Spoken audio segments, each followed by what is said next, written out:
बिस्मिल्लाहिर्रहमानिर्रहीम। अस्सलामु अलैकुम। उम्मीद करता हूँ कि आप तमाम खैर खैरियत से होंगे।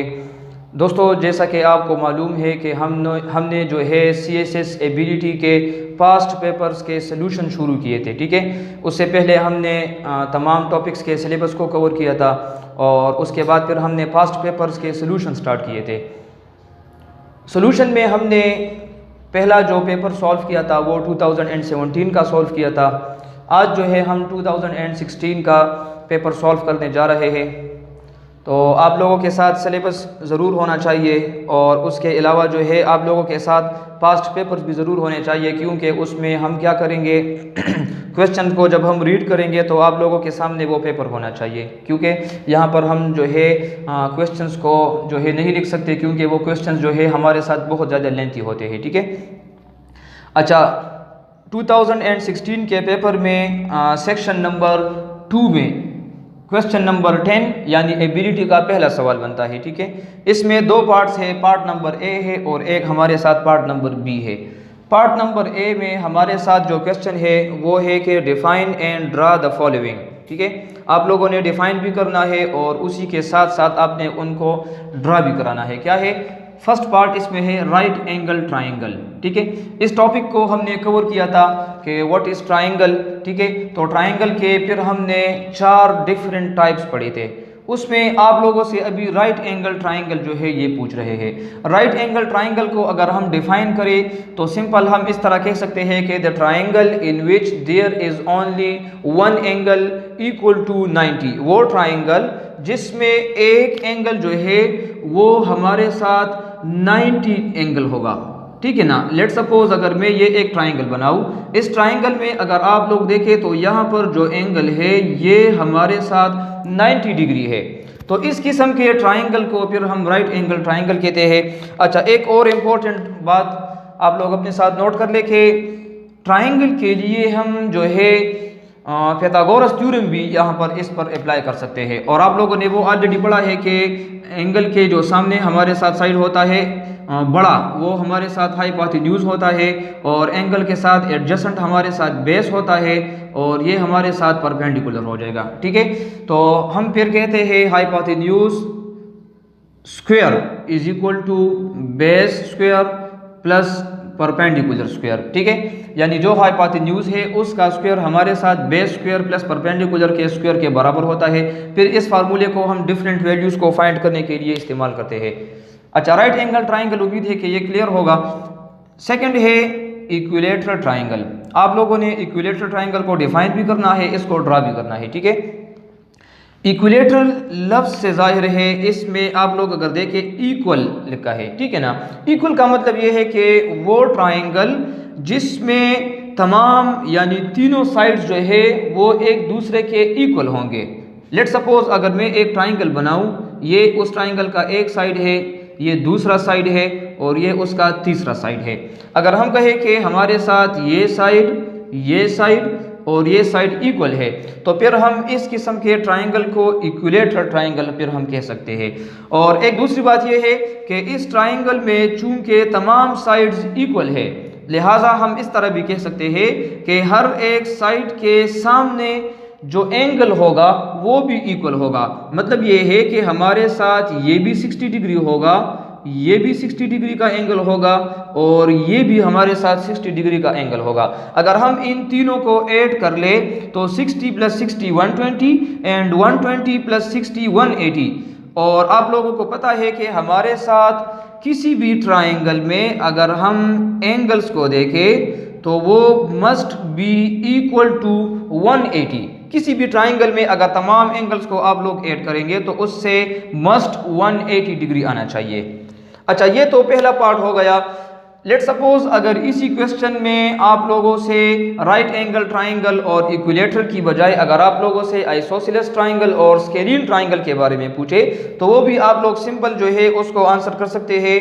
आप लोग जो है अपने साथ ये नोट कर ले, आइसोसेलेस ट्राइंगल हमारे साथ वो ट्राइंगल होता है जिसमें दो साइड्स हमारे साथ इक्वल होते हैं और एक साइड उसमें अनइक्वल होता है, उसको फिर हम आइसोसेलेस ट्राइंगल कहते हैं।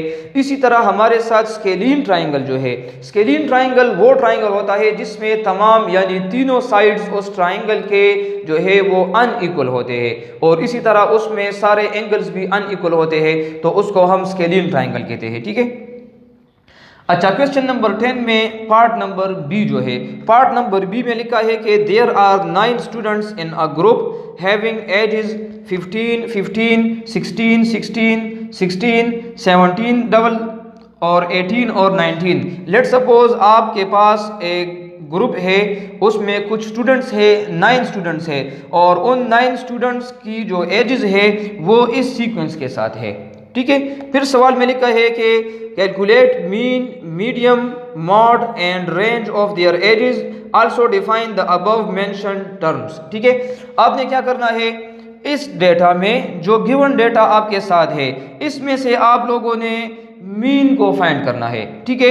टॉपिक्स में हमने ये क्लियर किया था कि मीन को जो है हम सिंपल एवरेज भी कह सकते हैं या इसको हम अरिथमेटिक मीन भी कह सकते हैं। मीन को फाइंड करने के लिए आप लोगों ने क्या करना है, इन तमाम वैल्यूज़ को आप लोग जो है सम कर ले, एड अप कर ले। तो जब हम इन तमाम को ऐड करेंगे, sum of numbers divided by total number, ये टोटल कितने नंबर है यानी कितने स्टूडेंट्स है, तो हमारे साथ 9 स्टूडेंट्स है। इन तमाम नंबर्स को जब हम ऐड करते हैं तो इससे 149 आएगा और जब हम इसको 9 पर डिवाइड कर दे तो इससे 16.5 आ जाएगा। ठीक है। और ये 16.5 जो है ये आप लोगों के साथ ये वैल्यू होगी किसकी, मीन की। अच्छा, इसके बाद जो है मीडियम आप लोगों से मांगा है कि इस वैल्यू में मीडियन कौन सा है। मीडियम अगर आप लोग इस लफ्ज़ को देखें, ये मिड से निकला है। मिड मतलब दरमियान वाली वैल्यू को हम मीडियम कहते हैं। ठीक है।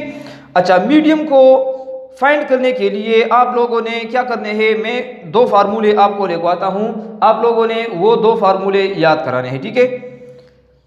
एक हमारे साथ वो सिचुएशन है कि जब आपके साथ ये जो नंबर्स है, कोई भी डेटा हो सकता है, हाइट्स भी हो सकती है, एजेस भी हो सकती है, मार्क्स भी हो सकते हैं। ठीक है। इसको आप लोग काउंट करें, 1 2 3 4 5 6 7 8 9। अभी 9 जो नंबर है ये हमारे साथ ऑड नंबर है। ऑड नंबर में आप लोगों ने जब भी मीडियन को फाइंड आउट करना है तो आप उसके लिए क्या करेंगे, लेट सपोज अगर ये 9 नंबर्स है, इन 9 नंबर्स में 1 2 3 4 अगर ये 4 इस साइड हो जाए, फिर इसी तरह यहाँ से 1 2 3 4 ये 4 उस साइड से अगर हम देखें तो इसमें हमारे साथ ये 16 जो वैल्यू है ये बिल्कुल मिड में रह जाएगी। तो यहाँ पर आप लोग कह सकते हैं कि ये 16 हमारे साथ क्या है, मिड वैल्यू है। ठीक है ना। अच्छा, अभी ये तो 9 नंबर्स है। लेट सपोज अगर आपके साथ 900, 901, 902, 903 बहुत ज़्यादा नंबर्स हो, उसमें से आप लोगों ने जब मीडियन फाइंड करना होगा तो फिर आप लोग कैसे फाइंड करेंगे, तो उसके लिए ये 2 फार्मूले अपने साथ याद रखें। In case of odd numbers, odd numbers के केस में आपने जब मीडियन को फाइंड करना है तो आपके साथ मीडियन सिर्फ एक होगा। ठीक है ना। और वो मीडियन फाइंड करने के लिए फार्मूला आप लोग क्या करें, 9 + 1 डिवाइडेड बाई 2। 9 + 1 divided by 2। अभी यहाँ पर 9 मतलब कितने नंबर्स है, तो 9 है, तो 9 + 1 10, 10 डिवाइडेड बाई 2 5 आ जाएगा। तो 1 2 3 4 5 5th नंबर। तो आपको पता चल गया कि 5th नंबर जो है ये आपका मीडियन होगा। In case of even numbers, अगर आपके साथ डेटा जो है वो इवन नंबर्स में है, लेट सपोज 6 नंबर्स है, 8 नंबर्स है, 10 नंबर्स है, उसमें अगर मैं कुछ नंबर्स को लेफ्ट पर छोड़ूं और कुछ नंबर्स को राइट पर छोड़ूं तो बीच में फिर एक वैल्यू नहीं बचेगी, बल्कि फिर हमारे साथ 2 वैल्यूज़ होगी। ठीक है ना। उन 2 वैल्यूज़ को आप लोगों ने फिर ऐड करना है और ऐड करने के बाद जो है 2 पर डिवाइड कर ले तो आपके साथ मीडियन आ जाएगा। लेकिन आप यहाँ पर कौन कौन सा नंबर लेंगे जिसको आप ऐड करेंगे, तो उसके लिए आप लोग अपने साथ फार्मूला याद रखें। एक फार्मूला है m = यानी मीडियन = n डिवाइडेड बाई 2 और दूसरा n + 2 डिवाइडेड बाई 2। ठीक है, तो यहाँ से आपको पता चल जाएगा कि कौन कौन सा नंबर आप लोगों ने उठाना है, उसको जमा करना है, 2 पर डिवाइड करना है, तो वो फिर आपका जो है मीडियन होगा। ठीक है, अच्छा अभी इस डेटा में आप लोगों से मॉड भी फाइंड करना है। तो मॉड उसको कहते हैं कि the most repeated value in the data is called mod. ठीक है, इस डेटा में अगर आप लोग देखें 16 जो है 1 2 3 3 दफ़ा जो है 16 रिपीट हुआ है, तो यहाँ पर हम लिख सकते हैं कि हमारे साथ 16 इज द मॉड। क्लियर है? अच्छा नेक्स्ट है रेंज। आपने इस डेटा में रेंज को फाइंड करना है। रेंज को फाइंड करने के लिए आप लोग क्या करें, अपने साथ ये फार्मूला याद रखें कि मैक्सिमम माइनस मिनिमम। इस डेटा में अगर हम मैक्सिमम वैल्यू देखें वो हमारे साथ 19 है और मिनिमम वैल्यू हमारे साथ 15 है, तो 19 माइनस 15 से 4 आ जाएगा and this is your answer. ये आपका जो है रेंज होगा। ठीक है, अच्छा ये क्वेश्चन नंबर 10 जो है ये हमारा कंप्लीट हो गया।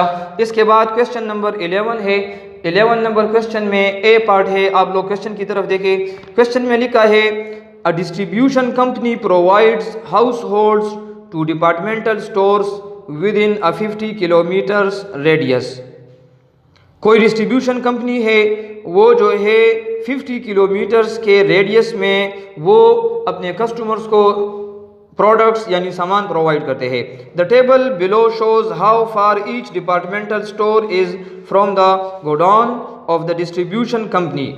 आप लोगों ने नीचे टेबल को देखना है, फिर नीचे टेबल के मुताबिक जो है आपने उन तमाम क्वेश्चंस का आंसर देना है जो आपसे उन्होंने मांगा है। ठीक है, तो ये टेबल है, ये क्वेश्चन में है।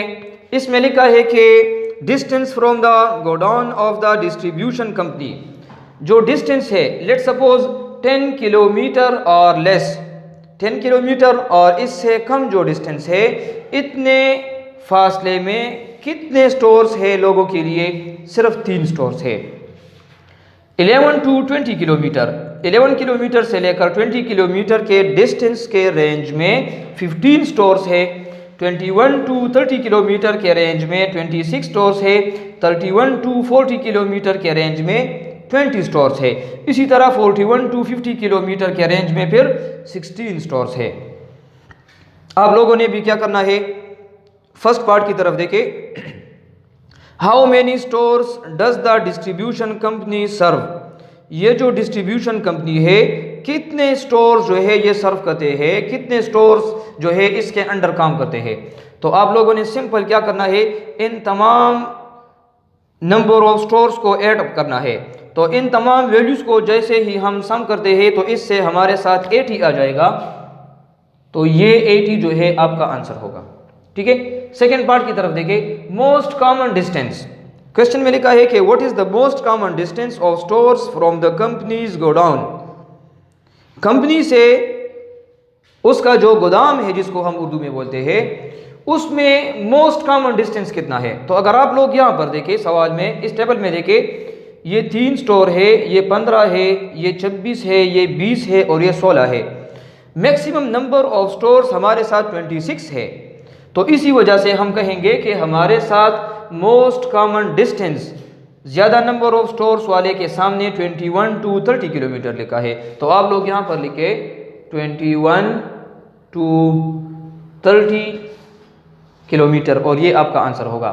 नेक्स्ट पार्ट है कि how many stores are 35 kilometre और मोर फ्रॉम द गोडाउन।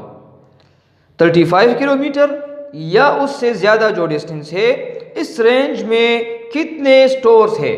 तो आप लोग देखें 31 किलोमीटर और more, this is 31 kilometre and this range is more than 31 kilometre. This is 41 kilometre and more than 41 kilometre. ये दो रेंज जो है ये हमारे साथ 31 और मोर में आते हैं। तो आप लोगों ने क्या करना है, क्वेश्चन में लिखा है कि 35 किलोमीटर और मोर, तो अगर आप लोग यहाँ पर देखें 35 इन दोनों के दरमियान में आता है। ठीक है ना, मतलब ये है कि ये जो 20 स्टोर है, 20 स्टोर, इसमें कुछ स्टोर जो है 35 से लेस होंगे, कुछ ज़्यादा होंगे, लेकिन अभी हमें ये कंफर्म नहीं है कि 31 से 35 तक 5 है, 6 है, 10 है, कितने हैं ये हमें पता नहीं है। लेकिन 35 से 40 किलोमीटर के डिस्टेंस में कुछ ना कुछ स्टोर्स यहाँ से हम ले लेंगे और 41 टू 50 से 16 नंबर ऑफ स्टोर्स हम यहाँ से ले लेंगे। तो हम एग्जैक्ट नंबर्स नहीं बता सकते कि हमारे साथ कितने नंबर ऑफ स्टोर्स है। अलबत्ता हम इस तरह बता सकते हैं कि हमारे साथ मोर देन 16 स्टोर्स होंगे, ठीक है ना। तो आप लोग यहाँ पर सिंपल इस तरह लिख दे कि मोर देन 16 स्टोर्स, और ये आप लोगों का आंसर होगा। लास्ट पार्ट इसमें है कि what percentage of stores are 31 kilometre और more from the godown. 31 kilometre या इससे ज़्यादा जितनी भी स्टोर्स है आपने उसका परसेंटेज निकालना है, ठीक है ना। 31 या उससे ज़्यादा, तो ये 20 स्टोर्स ये हो गए और 16 नंबर ऑफ स्टोर्स ये आ गए। इन दोनों को आप लोग जमा करें तो इन दोनों को जमा करने से आपके साथ 20 + 16 36 आ जाएगा। और 36 का आपने अभी क्या करना है, इसका परसेंटेज निकाले। तो परसेंटेज निकालने का आसान सा फार्मूला है, क्या करें, इसी 36 को आप टोटल नंबर ऑफ स्टोर्स पर डिवाइड कर दे। टोटल नंबर ऑफ स्टोर हमारे साथ कितने हैं वो हमने पार्ट नंबर 1 में फाइंड कर लिया था, 80 है। तो 36 डिवाइडेड बाई 80 मल्टीप्लाई 100, क्योंकि हम परसेंट में यानी 100 में फाइंड करना चाहते हैं। और इसको जब आप इसके साथ डिवाइड कर लेंगे, इस 2 को इसके साथ 2 के साथ काट दे, इसको दोबारा मल्टीप्लाई कर ले तो आपके साथ जो है इससे 45 आ जाएगा। और 45 का मतलब ये है कि 45% स्टोर्स जो है वो 31 से लेकर 50 किलोमीटर के रेंज में है, ठीक है। ये आपका आंसर होगा। अच्छा, नेक्स्ट क्वेश्चन है क्वेश्चन नंबर 11 का पार्ट नंबर बी जो है बहुत इंपॉर्टेंट और ट्रिकी सवाल है, इंतहाई गौर के साथ देखें। अच्छा, क्वेश्चन में लिखा है read the following carefully and answer the questions following. नीचे कुछ कंडीशंस है, स्टेटमेंट जो क्वेश्चन का है उसको आप लोग गौर से देखें और फिर जो क्वेश्चन आप लोगों से मांगे हैं उसका आप लोगों ने आंसर देना है, ठीक है। अच्छा, Ahmad, Ali, Akbar, Nasir and Shahbaz are students of a college having different heights and weights. 5 दोस्तों के नाम मेंशन है क्वेश्चन में, ठीक है। अहमद, अली, अकबर, नासर और शहबाज, ठीक है। और इन 5 का जो है वेट या हाइट जो है वो एक दूसरे से डिफरेंट है। अच्छा, इसके बाद क्वेश्चन में लिखा है कि Ahmed weighs 3 as much as Ali. अच्छा, अभी सवाल में जो है कुछ कंडीशंस आ गए, ठीक है ना। तो हम क्या करेंगे, सबसे पहले हम इस क्वेश्चन के कुछ कंडीशंस है और इन कंडीशंस को जो है पहले हम क्लियर करेंगे, उसके बाद फिर हम इस क्वेश्चन को सॉल्व करेंगे, ठीक है। तो पहले कंडीशंस की तरफ आ जाए।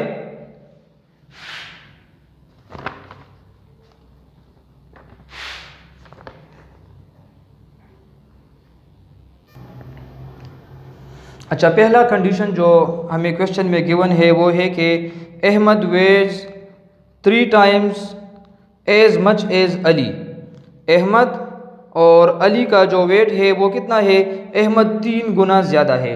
तो हम इसको इस तरीके से लिख सकते हैं कि हमारे साथ Ahmed is equal to 3 times Ali. इसका मतलब ये है कि अली के साथ हम 3 मल्टीप्लाई करेंगे, एक बड़ी वैल्यू आ जाएगी, फिर वो इसके इक्वल होगी। मतलब ये एक बंदा 3 बंदों के इक्वल है। तो मतलब ये है कि अहमद जो है वो 3 टाइम्स अली से ज़्यादा है, यानी वेट में ज़्यादा है, ठीक है।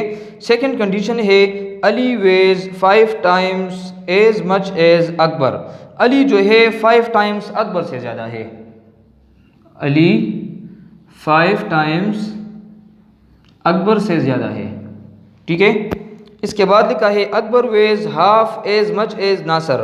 अकबर जो है वो नासिर का आधे के बराबर है, यानी अकबर जो है वो आधे के बराबर है किसके, नासर के, ठीक है ना।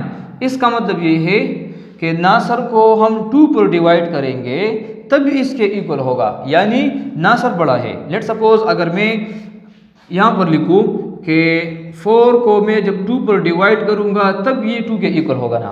तो अगर मैं आपसे पूछूँ कि 2 बड़ा है कि ये बड़ा है, तो आप लोग ज़ाहिरी बात है कहेंगे कि 4 बड़ा है, क्योंकि ये इस पर डिवाइड होगा, ये कैंसिल करेंगे तब ये दोनों इक्वल होंगे, ठीक है ना। तो यहाँ पर अभी हम कहेंगे कि नासर हमारे साथ क्या है, वो ग्रेटर है। And Nasir was half as much as Shahbaz, जबकि नासर जो है, नासर वो क्या है, Nasir was half as much as Shahbaz, Shahbaz के हाफ जितना है।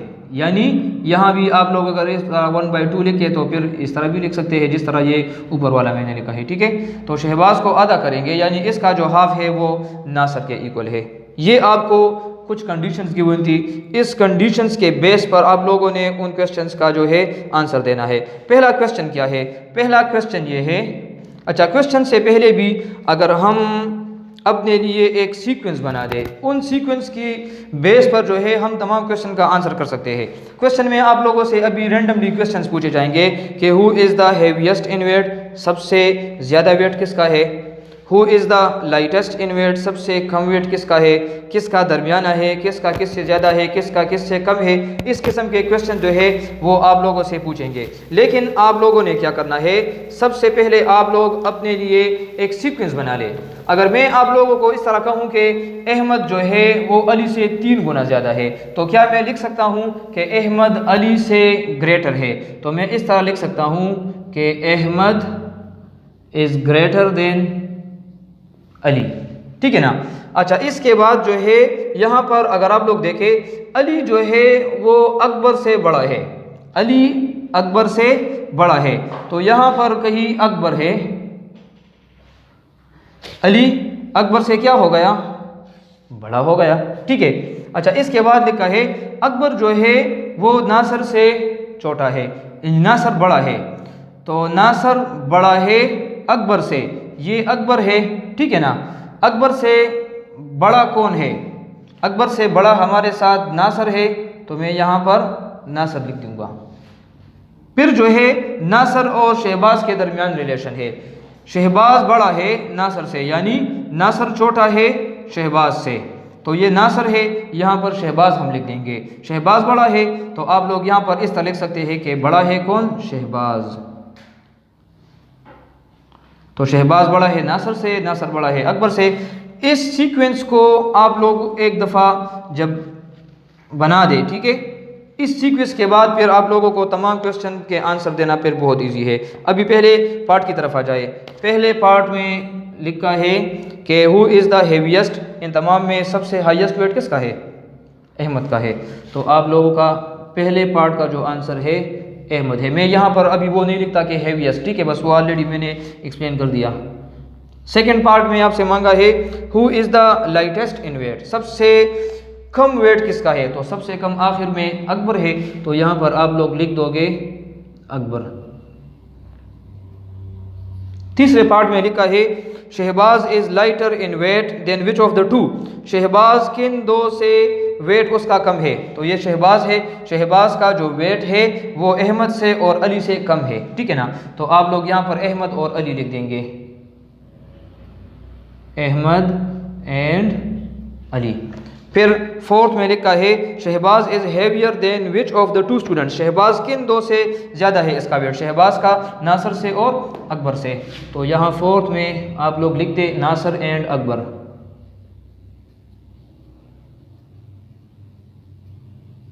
और लास्ट पार्ट में लिखा है कि show the descending order of weights of the students, descending order में इन तमाम स्टूडेंट्स का जो वेट है वो लिखे। हमारे साथ दो किस्म के ऑर्डर होते हैं, एक को हम कहते हैं असेंडिंग ऑर्डर, एक को हम कहते हैं डिसेंडिंग ऑर्डर। असेंडिंग ऑर्डर में हम लोवेस्ट वैल्यू से स्टार्ट हो जाते हैं, 1 2 3 4 5, ऊपर जब हम चढ़ते हैं वो असेंडिंग होता है। आप लोगों ने डिसेंडिंग में लिखना है, तो सबसे पहले हाईएस्ट, फिर उससे कम, फिर उससे कम। तो ये जो हमने ऑर्डर लिखा है ये ऑलरेडी मैंने असेंडिंग डिसेंडिंग ऑर्डर में लिखा है, ठीक है। तो आप लोग यही सीक्वेंस जो है दोबारा लिखे, ठीक है ना। अहमद पहले लिख दे, अहमद के बाद इस तरह अली लिख दे, अली के बाद जो है यहाँ पर शहबाज लिख दे, और शहबाज के बाद फिर नासर, और नासर के बाद आखिर में अकबर लिख दे।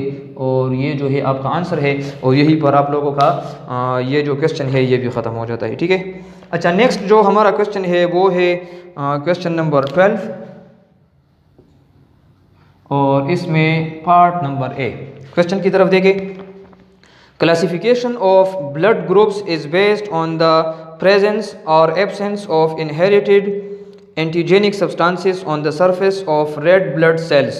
In a survey of British population, the blood group distribution among 1,000 people was as follows: 300 had blood group A, 325 had blood group B, 250 had O, and 125 has AB group. Out of this group, a person was selected at random. Calculate his probability of having blood group AB. अच्छा, यहाँ पर देखें, आप लोगों को blood groups given है, ठीक है ना। टोटल नंबर जो है वो हमारे साथ 1000 है। तो आप लोग यहाँ पर जो है इस क्वेश्चन के आंसर में ये लिखते कि टोटल हमारे साथ जो गिवन है वो 1000 पर्सन्स है। इन 1000 पर्सन्स का इन्होंने ब्लड का टेस्ट किया है। इसमें से 300 का जो है ग्रुप ए है, ठीक है ना। तो आप लोग यहाँ पर लिख दें कि ब्लड ग्रुप ए ये हमारे साथ 300 बंदों का आया है। उसके बाद लिखा है 325 है ब्लड ग्रुप बी, 325 बंदों का ब्लड ग्रुप बी है। फिर उसके बाद लिखा है 250 हेड ओ, 250 पर्सन्स का ब्लड ग्रुप ओ है और 125 का ए बी है। तो 125 इनका ब्लड ग्रुप जो है वो ए बी है। आप लोगों ने क्या करना है, इन तमाम पर्सन्स में 1000 पर्सन्स है, इसमें से इन्होंने रैंडमली एक बंदा उठाया, ठीक है, और उसका ब्लड ग्रुप जो है वो ए बी निकला। अभी आप लोगों ने प्रोबेबिलिटी निकालनी है इस ए बी ग्रुप वाले जो बंदे हैं इनकी प्रोबेबिलिटी आप लोग कैसे फाइंड आउट करेंगे। तो आप लोग क्या करें, प्रोबेबिलिटी के क्वेश्चंस में आप लोगों ने प्रोबेबिलिटी का फार्मूला यूज़ करना है। कैसे यूज़ करेंगे, प्रोबेबिलिटी किसको कहते हैं, चांस ऑफ आउटकम। यानी अगर मेरे साथ एक कॉइन है, एक सिक्का है, ठीक है, मैं उसको टॉस करता हूँ तो हमारे साथ दो ऑप्शंस है, या हेड आएगा या टेल आएगा, ठीक है ना। तो 50-50 चांस है, यानी 1/2 चांस भी इसको हम कह सकते हैं। तो यहाँ पर आप लोग फार्मूला इस तरह यूज़ कर ले कि प्रोबेबिलिटी ऑफ एनी इवेंट जो है वो हमारे साथ इक्वल है number of elements of events. इसको आप लोग डिवाइड कर दे नंबर ऑफ सैंपल्स पर, नंबर ऑफ टोटल सैंपल्स, ठीक है। अभी प्रोबेबिलिटी ऑफ इवेंट जो हमने फाइंड करनी है वो ए बी के लिए फाइंड करनी है। तो ए बी के लिए हमारे साथ number of elements of events इसमें कितने हैं, 125 है। टोटल नंबर ऑफ सैंपल्स हमारे साथ कितने हैं, 1000 है। तो 125 को जब मैं 1000 पर डिवाइड करूंगा तो ये कैंसिल होकर हमारे साथ 1/8 आ जाएगा, और ये 1/8 जो है ये आपके साथ प्रोबेबिलिटी है, यानी 1/8 चांस है, ठीक है ना। 8 में से 1 आप इस तरह भी कह सकते हैं। तो ये आपका आंसर है। अच्छा, नेक्स्ट क्वेश्चन है इसका, जो क्वेश्चन नंबर 12 में पार्ट नंबर जो बी है, part number B. 5 friends Ahmed, Ali, Akbar, Nasir and Shahbaz, 5 दोस्त हैं। मैं इनके नाम यहाँ पर लिख देता हूँ। एक है अहमद, एक है अली, एक है अकबर, और एक है नासर, और एक है शहबाज, ठीक है। ये 5 दोस्त है। Went on summer vacation to 5 cities namely VWXYZ। गर्मी की छुट्टियों में ये लोग सैर के लिए जाते हैं, और कहाँ जाते हैं, 5 सिटीज़ है। सिटीज़ के नाम भी मैं लिख देता हूँ, VWXYZ, ठीक है। उसके बाद लिखा है by 5 different modes of transport, that is by bus, train, aeroplane, car and boat from point A. ये लोग जब इन सिटीज़ को जाते हैं तो मूड ऑफ ट्रांसपोर्ट जो होता है, मूड ऑफ ट्रांसपोर्ट हमारे साथ 5 डिफरेंट चीज़ें ये लोग इस्तेमाल करते हैं। एक हमारे साथ है बस, दूसरा है ट्रेन, तीसरा है एरोप्लेन, चौथा है कार और लास्ट वन है बोट यानी कश्ती के ज़रिए। ठीक है। अच्छा, आप लोगों ने क्या करना है,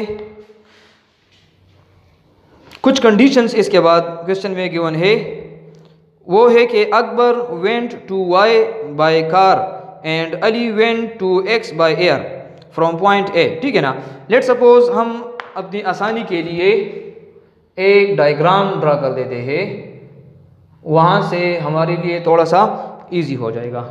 लेट सपोज ये हमारे साथ वो पॉइंट ए है, इन पॉइंट ए से ये लोग 5 सिटीज़ को जाएंगे, सिटीज़ के नाम ये है। तो लेट सपोज एक बंदा वी सिटी में आता है, दूसरा जो है वो डब्ल्यू सिटी की तरफ आता है, तीसरा जो है वो एक्स सिटी की तरफ आता है, और चौथा वाई की तरफ, और पांचवा जो है वो जेड सिटी की तरफ आता है। ठीक है। ये 5 पॉसिबिलिटीज़ है, पॉइंट ए से ये 5 सिटीज़ की तरफ अगर आएंगे तो ये हमारे साथ डायग्राम होगा।